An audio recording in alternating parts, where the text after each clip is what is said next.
Bonsoir, bande konanga bisika nyonso bozali. Nazali na posa bo pesa ngai lelo na lobi 200 abonnés. Poto makaka na 40 000. Ici, sujet ya butu ya lelo onazo sala awa ezali intitulé ya émission oyo toko pesa. UDPS Lion sans dents. C'est-à-dire, omoni nkosi, nyama wana nkosi ntambo, abangi saramaka, soki aganga ka vous avez peur.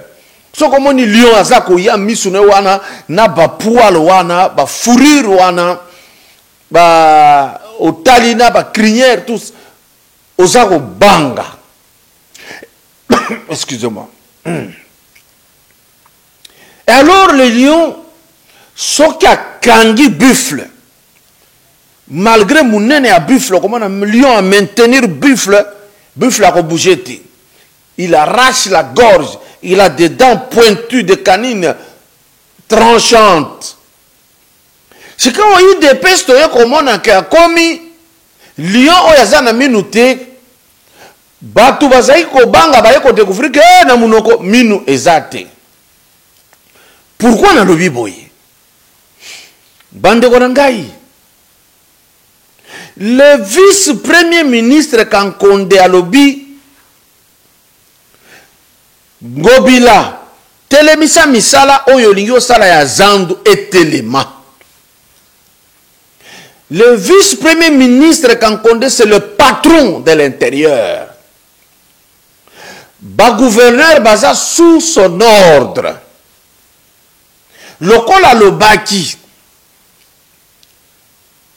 Soki Ngobila monaki que loko chef na hiérarchique a pekisie kusala parce que comment ki mukanda tout ce que Ngobila devrait faire ezalaki a kokende pe ko saisir conseil d'état que voilà ngai programme na ngai ngoyo je suis dans la légalité mon patron le vice-premier ministre ministre de l'intérieur azako piki sangai ba juger likambo wana bakoki kozongisa Jantini Ngobila dans ses droits, ses prérogatives et son pouvoir. Bande konangai binu nyoso bolandi Jantini Ngobila ko répondre que ngai na ko continuer ko sala et puis zambeza ko kangama bo matabo kita soki oya boyi asala mokili na yi.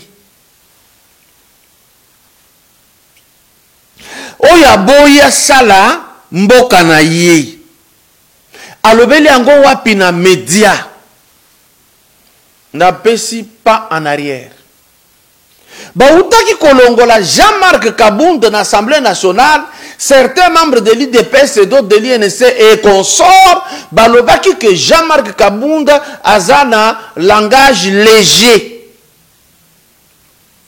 Si quand on a kotuna bino tu bolobaki makambo wana langage ya Ngobila eza léger to légèreté comportement ya Ngobila na comportement Jean-Marc Kabound face na Assemblée nationale Ngobila face au vice-premier ministre Kankonde.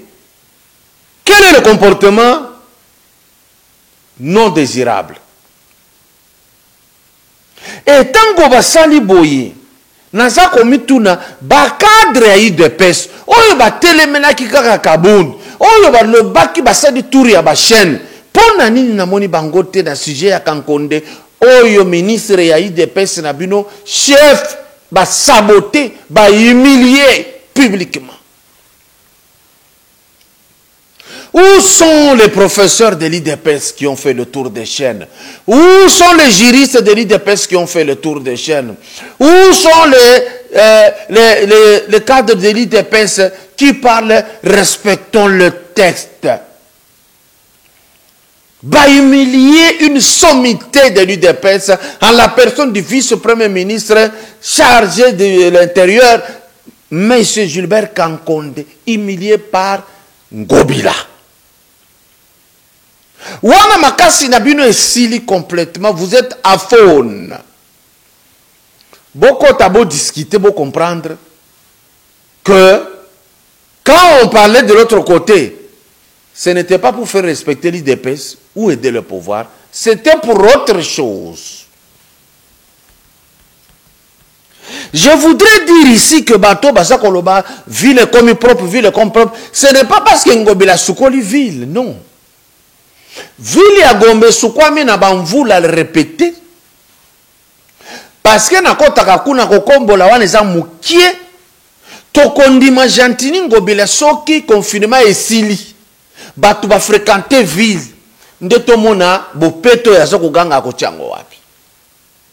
Tokoya komona susi ya Ngobila soki bafungoli Gombe akangi zando tomona ndenge akokanga Gambela Zigida Wenza Matete ya Liberté tomona susi na ye tomona banzela pe bopeto ekota partout parce que yi amemaki mokonzi ya mboka na Bandalungwa pour lancer Kini Bopeto qui n'est jamais venu.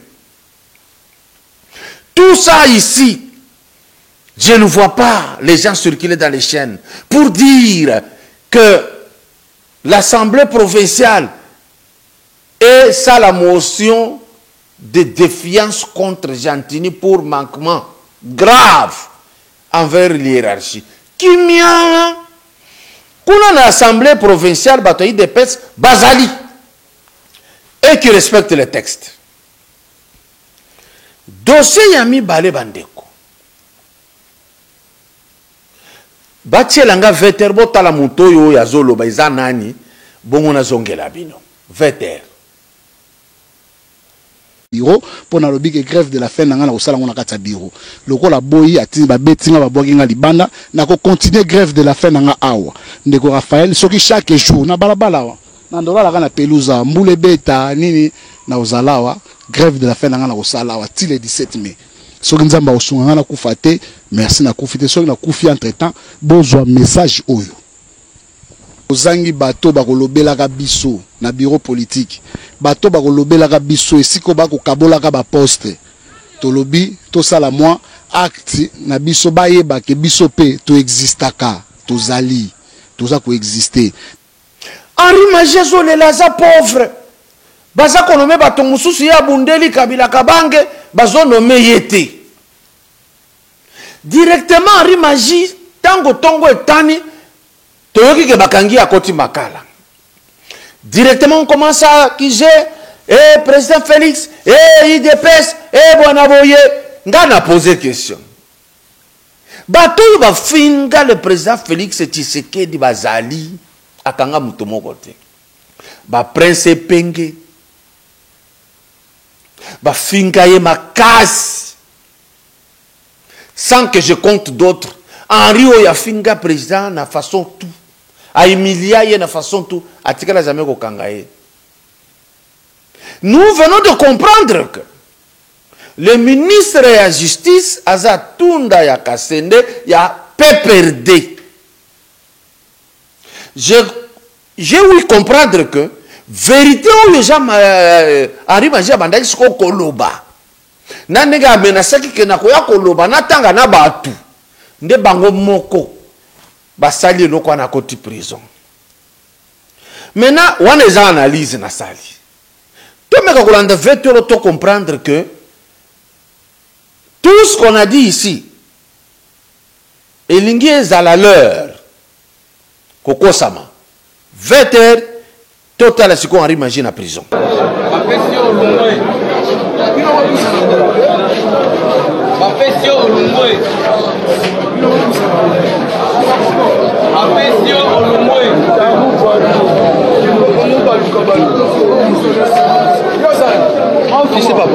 Henri Maji azwi mbongo wapi vetere liboso pauvreté asalati pantalon chemise débordant le nombril on sent la pauvreté. Curieusement il distribue l'argent en prison. Bandeko, la prison, quelqu'un qui distribue de l'argent comme ça, pour quelle fin? Il y a un chômeur déclaré, Aleli Moko, vous ne trouvez pas que ça soit un danger Où est le ministère de la Justice? Où sont les ONG? Où sont les analystes qui aiment les droits, les textes? Où sont-ils? Et que prépare réellement PPRD en envoyant Ariane Bangine à prison? Wait and see. Depuis Balongoli, Jean-Marc Kabound na kiti na ye ya vice-président, premier vice-président Assemblée nationale. Na moni lisusu te ba cadre ya IDPS ko circulé article 26 de la Constitution. Je suis en train de me dire, l'article 26 prévoit qu'on convoque un congrès. Ils ont eu raison, je l'ai dit. C'est vrai, c'est juste. Le moment n'est pas celui-là à bien choisi. Curieusement, Longoli, Jean-Marc Kabundawa, n'a de réclamation article 26 et Koufi. Beaucoup de gens un jour ont voté pour Longola, Jean-Marc Kaboun. Bon, mon abanani va insister qu'il y a Longwa. Je passe. Je voudrais répondre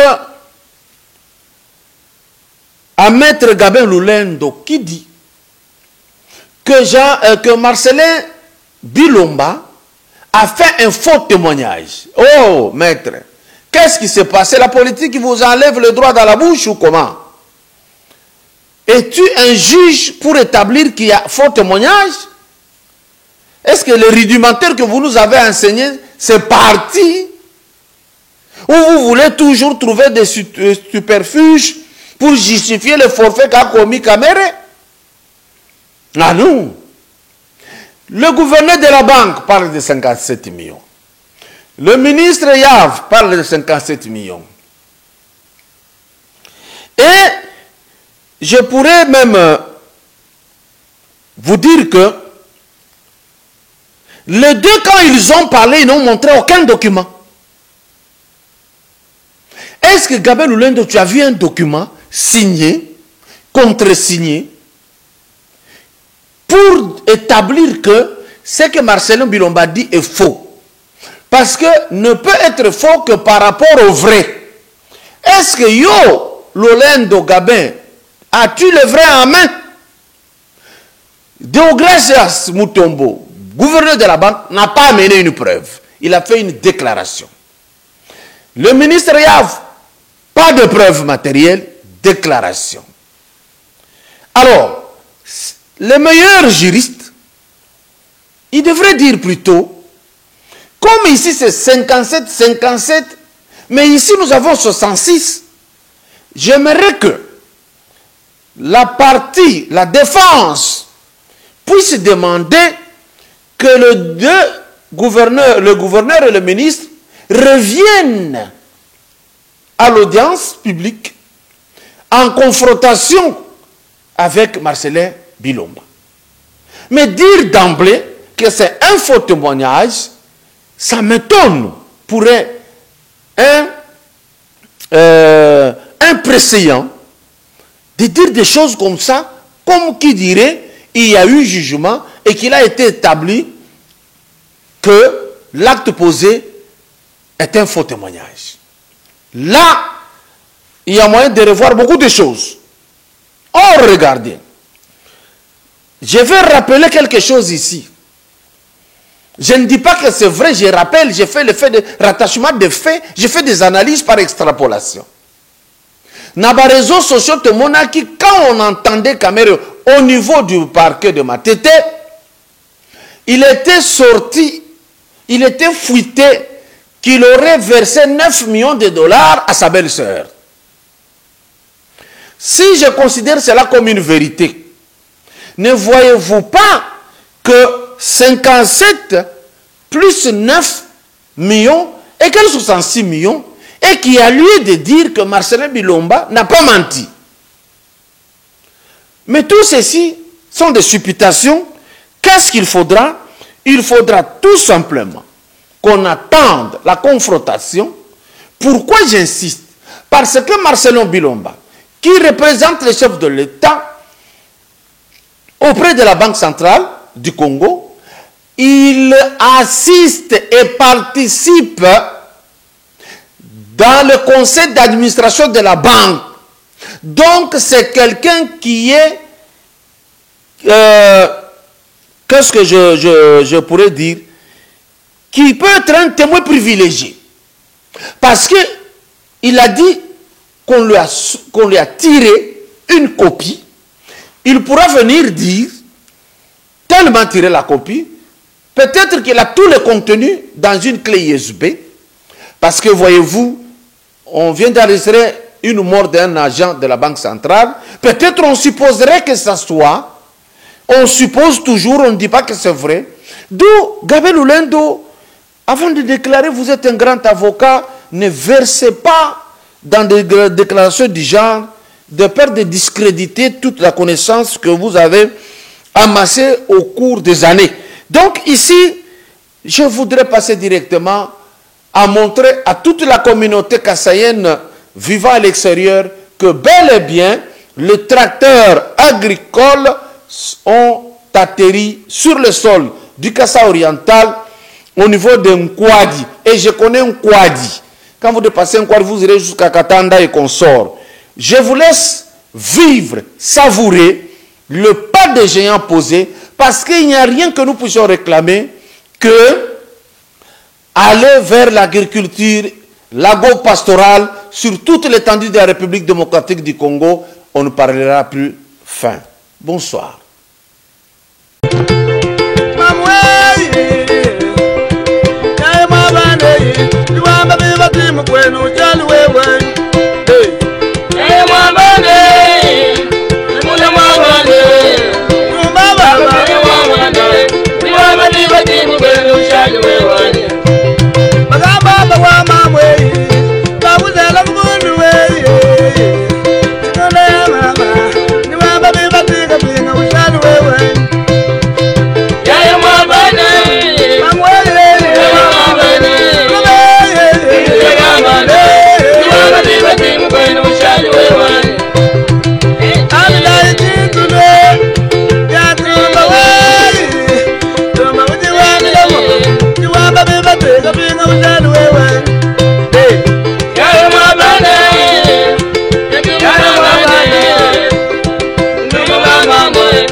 Mukashika tuwaye kutela mukobo kali mwana mwengu wakumbaje tidi mashinga bwe tikembe njingwambilene yakuseli yabakambamba bashishu wangate tumba chintulwe uyikwangata yakabinga wangati yangalula wangati yambombo ubeli misengele tente mutonto ayi bashatai